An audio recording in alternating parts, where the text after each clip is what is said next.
Eu sempre achei que se um dia eu levasse chifre, pelo menos ia ser aquele chifre digno, com um cara muito mais bonito, muito mais rico, muito mais qualquer coisa. Aquelas histórias que a gente conta para os amigos dizendo que perdeu porque o adversário era forte. Só que não. A vida olhou para mim e falou: "Você vai levar o pacote completo." Minha namorada me traiu com a pessoa que eu menos esperava. E essa verdade não só doeu, como abriu meus olhos de um jeito que eu nunca mais vou me colocar no papel de idiota voluntário. Se você já desconfiou de alguém, já sentiu que tinha algo errado ou já levou uma rasteira de quem você mais confiava, fica aqui até o fim. Eu vou te contar como tudo aconteceu, o que eu ignorei, como eu descobri e o mais importante, o que mudou em mim depois disso. E se em algum momento você se reconhecer na minha burrice, já sabe, deixa o like, se inscreve e bem-vindo ao clube dos que apanham da vida, mas pelo menos aprendem. Tudo começou como quase toda desgraça emocional começa. Perfeito demais para ser verdade. Eu e ela tínhamos aquele início de namoro de comercial de banco. Mensagem o dia inteiro, planos para futuro, apelidinho brega, foto de casal, cafuné, história abraçadinho com legenda de música sofrência. Eu olhava e pensava que finalmente a vida tinha dado uma trégua. Só que, junto com ela, tinha uma terceira pessoa sempre presente. Meu melhor amigo. Esse cara era quase família. Aquele tipo que sabe senha do Wi-Fi, abre a geladeira sem pedir, deita no sofá da tua casa sem perguntar. A gente se conhecia há anos, dividiu lamen, problema, rolê, quase dividiu até o mesmo fone de ouvido na adolescência. E, ironicamente, ele era o maior crítico de traição que eu conhecia. Vivia soltando discurso contra a gente infiel, falando que quem trai não presta, que caráter é tudo, aquele pacote todo. Eu acreditava. Quando apresentei minha namorada para ele, parecia cena de filme. Os dois se deram bem de cara. Riam das mesmas piadas, tinham o mesmo gosto para música, ficavam horas conversando nos rolês, e eu ali, feliz, achando lindo esse entrosamento. Na minha cabeça, quanto mais ela se desse bem com as pessoas que eu amava, melhor. Eu não estava vendo que eu mesmo estava montando o triângulo amoroso com minhas próprias mãos. Com o tempo, ele virou o conselheiro amoroso oficial. Quando eu brigava com ela, adivinha quem era que aparecia para acalmar? Ele. Quando ela estava chateada comigo, quem mandava mensagem para ela tentando ajudar? Ele.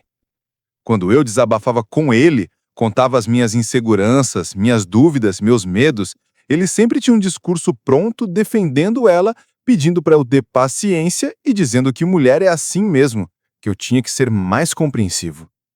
Na minha cabeça, isso era amizade verdadeira, o cara tentando manter meu relacionamento vivo. Hoje eu vejo que era tipo consultoria estratégica de infiltração. Os primeiros sinais de que tinha algo estranho foram sutis. Pequenas coisas que, se você pega isolado, parece ciúme bobo, paranoia, mas que, juntando tudo, formam o cartaz luminoso escrito "Você tá sendo feito de palhaço." Começou quando eles passaram a se falar sozinhos, fora de mim. No início eu achava normal, afinal, viraram amigos, isso acontece. Só que, de repente, eu percebi uma frequência. Eu estava com ela, o celular vibrava, era ele. Eu estava com ele, o celular vibrava, era ela. E sempre com aquele mesmo roteiro. Assunto inocente, piadinha interna, meme que só os dois entendiam. Eu ria junto, ainda achando fofo.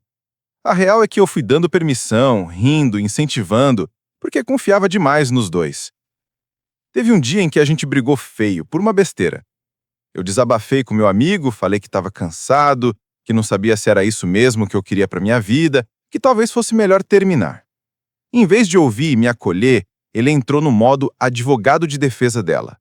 Ficou repetindo que eu não podia desistir, que ela era incrível, que qualquer cara gostaria de ter uma mulher como ela. Eu achei aquilo nobre. Hoje eu vejo que era apego profissional a cliente. Minha namorada, por outro lado, começou a adotar um comportamento curioso. Sempre que meu amigo estava no rolê, ela parecia outra pessoa, mais animada, mais engraçada, mais viva. Quando estávamos só nós dois, às vezes ela estava cansada, sem muita paciência, meio distante.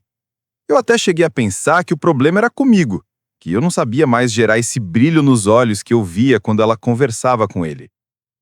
Eu ignorava esse incômodo dizendo para mim mesmo que era coisa da minha cabeça. A gente faz isso. A intuição grita e a gente põe travesseiro em cima e manda ela dormir. Um dia, eu percebi uma cena que ficou registrada na minha memória. Estávamos num churrasco, eu na churrasqueira, tentando não queimar a carne, os dois sentados num canto, rindo de alguma coisa no celular. Ele mostrou algo para ela, ela inclinou o corpo para perto, encostou o ombro no dele, os dois rindo baixo, numa bolha que parecia não incluir mais ninguém. Quando eu olhei, eles se afastaram rápido, como se tivessem sido pegos em algo, e fingiram normalidade. Aquele pequeno atraso na reação entregou mais do que qualquer mensagem. Mas adivinha?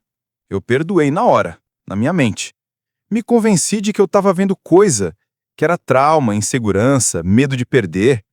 Eu continuei vivendo, como quem dirige com a luz do óleo acesa, fingindo que não é com ele.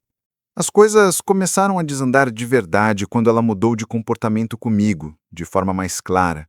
Passou a sair mais com as amigas, mas, curiosamente, as histórias nunca batiam com o que eu via. Eram saídas de última hora, sempre muita correria, sempre muito estresse. Eu perguntei algumas vezes se estava tudo bem entre nós. Ela dizia que estava, só cansada com tudo. Eu aceitei. Ao mesmo tempo, meu amigo começou a aparecer menos quando o assunto era me ver. Estava sempre ocupado, cheio de coisa para fazer, cansado de trabalho. Mas, curiosamente, ele sabia detalhes demais da vida dela.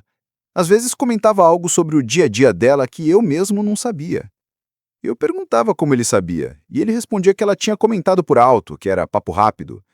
Tudo era por alto. O estômago já sabia, mas a cabeça ainda fazia esforço para duvidar. A gota d'água começou com um detalhe besta: a forma como ela defendia ele. Sempre que rolava qualquer comentário, qualquer crítica, qualquer brincadeira minha sobre algum defeito, ela reagia com uma intensidade desproporcional. Se eu fazia piada com o atraso dele, ela ficava séria. Se eu reclamava que ele sumia, ela dizia que eu era injusto, que ele era um cara incrível, que eu não valorizava a amizade que tinha. Chegou um ponto em que parecia que eu era o intruso na parceria dos dois. Eu, o namorado oficial, mas emocionalmente o terceiro elemento. A verdade veio num dia absolutamente comum, desses que parecem inofensivos. Eu tinha combinado com ela de passar o dia juntos, mas em cima da hora ela disse que não ia dar, que precisava ajudar uma amiga com uns problemas. A voz dela no telefone estava estranha, aquele misto de culpa e pressa. Eu desliguei incomodado, mas resolvi não bater de frente. Em vez disso, decidi fazer o que eu não costumava fazer: ficar quieto e observar. Saí para resolver umas coisas na rua. No caminho, passei perto de um shopping onde esse meu amigo sempre ia. Não sei explicar por quê, mas uma parte de mim decidiu entrar. Tava um dia meio chuvoso, o shopping relativamente cheio, e eu ali, andando sem rumo, com aquela sensação de que alguma coisa estava para acontecer. Enquanto subia a escada rolante, olhei para o andar de cima, sem pensar em nada específico. Foi aí que vi os dois, ela e ele, sentados num café, frente a frente, rindo. Não era uma reunião de amigos. Era um encontro. Não era a energia de "tô ajudando uma amiga", era a energia de quem esqueceu que existe o resto do mundo. Naquele momento, tudo ficou em câmera lenta. Meu corpo gelou, o coração acelerou, mas minha mente ficou estranhamente calma. Eu não fui em direção a eles. Não fiz barraco. Não joguei café na cara de ninguém. Em vez disso, parei atrás de uma coluna e fiquei observando por alguns minutos. Vi a forma como ela mexia no cabelo quando estava rindo para ele, do mesmo jeito que fazia comigo no início do namoro. Vi a forma como ele inclinava o corpo para frente, com aquele olhar de quem está admirando, valorizando cada detalhe. Vi a mão dele encostar na dela, naturalmente, como se aquilo já fosse costume. Não era a primeira vez. Aquilo ali não começou naquele dia. Eu poderia ter ido lá, batido na mesa, pedido explicações, mas, sinceramente, explicação pra quê? A cena diz mais do que qualquer frase. Eu respirei fundo, virei as costas e fui embora. E foi na volta para casa que a verdade que abriu meus olhos começou a se formar. Porque naquele trajeto eu revi tudo. Todas as vezes que eu desconfiava e me chamava de exagerado. Todas as ocasiões em que minha intuição falava alto e eu abaixava o volume.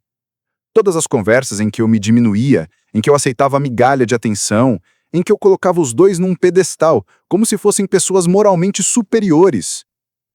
A traição doeu, lógico. Ver os dois juntos doeu. Mas o que mais doeu foi perceber que eu tinha traído a mim mesmo primeiro, ignorando o que eu sentia, fingindo que estava tudo bem quando não estava. Mais tarde, inevitavelmente veio a confirmação oficial. A máscara não se sustenta para sempre. Vieram desculpas, justificativas, histórias de não era bem assim, as coisas foram acontecendo, a gente não planejou. Mas é sempre assim. Ninguém planeja dar facada. Só segura a faca por tempo demais. Eu não vou gastar seu tempo descrevendo a cena da descoberta detalhada, porque o ponto aqui não é o drama da traição em si, é o que ela expôs. Estava tudo ali o tempo todo. A falta de limites, a idealização do amigo como santo, a minha mania de achar que quem eu amo nunca seria capaz de me fazer mal, como se amor fosse vacina contra a canalice. Não é. A verdade que abriu meus olhos não foi só eles me traíram. Isso é óbvio. A verdade mesmo foi entender que eu ignorava a responsabilidade que eu tinha comigo. Eu confiava cegamente nos outros e duvidava cegamente de mim. Qualquer sinal de alerta interno, eu chamava de paranoia. Qualquer comportamento estranho deles, eu chamava de coisa da minha cabeça. Foi ali que eu aprendi, na marra, algumas coisas que eu queria muito que tivessem me contado antes. E é aqui que entra a parte que pode de verdade te ajudar a não passar pelo mesmo roteiro pela terceira, quarta vez. Primeiro, se a pessoa que você ama está mais confortável desabafando sobre o relacionamento com alguém de fora do que com você, liga alerta. Não é que ninguém possa ter amigo, conselheiro, ombro para chorar, mas quando o relacionamento começa a ser resolvido mais fora do que dentro, alguém está sendo substituído no papel que deveria ocupar. Segundo, quando duas pessoas que te cercam criam intimidade demais às suas custas, presta atenção. Não é ciúme bobo achar estranho quando seu parceiro e seu amigo têm mais piada interna, mais conversa guardada, mais segredo compartilhado do que com você. Amigo de verdade não atravessa essa linha. Parceiro de verdade não alimenta esse jogo. Terceiro, aprende a respeitar sua própria intuição. Aquela sensação de que tem algo errado, aquele incômodo que não passa, não é drama sempre. Claro, nem tudo é traição, mas toda traição começa com um limite ignorado, com um desconforto engolido, com um "eu devo estar ficando louco" que você repete para você mesmo. Quarto, quem te ama mesmo não te coloca constantemente na posição de louco, possessivo ou exagerado toda vez que você traz uma insegurança legítima. Existe uma diferença gigante entre controle doentio e percepção de padrão estranho. Se tudo que você sente é sempre invalidado, tem algo muito torto aí. Quinto, ninguém te trai sem querer. Pode não ter sido planejado como missão, mas teve decisão, repetição, escolha. Em algum momento a pessoa viu que podia machucar você e continuou indo. Isso fala mais sobre o caráter dela do que sobre a sua falta de algo. Se você ainda está aqui, provavelmente já passou por algo parecido, ou está sentindo que tem algo muito errado no que você está vivendo. Então faz o seguinte, não usa essa história só para rir de desgraça alheia. Usa como espelho. E se bater aquela sensação de identificação, já se inscreve no canal, porque a ideia aqui não é só desabafar, é ajudar você a parar de aceitar papel de figurante na própria vida. Depois de tudo, muita gente me perguntou se eu perdoei, se eu voltaria, se hoje em dia a gente é amigo. A resposta é simples. Perdoar, eu perdoo, porque não vou carregar esse peso. Mas voltar para perto? Nunca mais. Tem coisas que, quando quebram, até dá para colar, mas nunca mais são confiáveis para segurar peso. Eu também aprendi a olhar diferente para mim. Parei de romantizar a lealdade unilateral. Antes eu tinha orgulho de ser o cara que fica até o fim, mesmo apanhando. Hoje, eu prefiro ter orgulho de ser o cara que vai embora quando percebe que só ele tá ficando. A traição com a pessoa que eu menos esperava foi um choque? Foi. Mas também foi um revelhão interno. Um marco de antes e depois. Antes, eu achava que amar era aguentar tudo. Depois, entendi que amar também é me incluir na equação. Se um dia você se pegar naquela posição de desconfiar de tudo, menos da possibilidade de estar se traindo para manter alguém perto, para. Respira.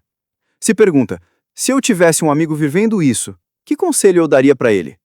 Porque é impressionante como a gente é bom em enxergar a verdade na vida dos outros, mas usa óculos embaçados na própria. Então, se essa história te cutucou de algum jeito, comenta aí, embaixo, o que mais pegou pra você? Foi a traição em si? Foi já ter passado por algo assim? Foi perceber que você também anda ignorando sinais? E lembra de deixar o like, porque isso ajuda o canal a alcançar mais gente que tá passando por esse tipo de situação e acha que tá sozinho. No fim das contas, minha namorada me traiu com a pessoa que eu menos esperava. Mas a parte boa é, hoje a pessoa que menos trai a minha confiança sou eu mesmo.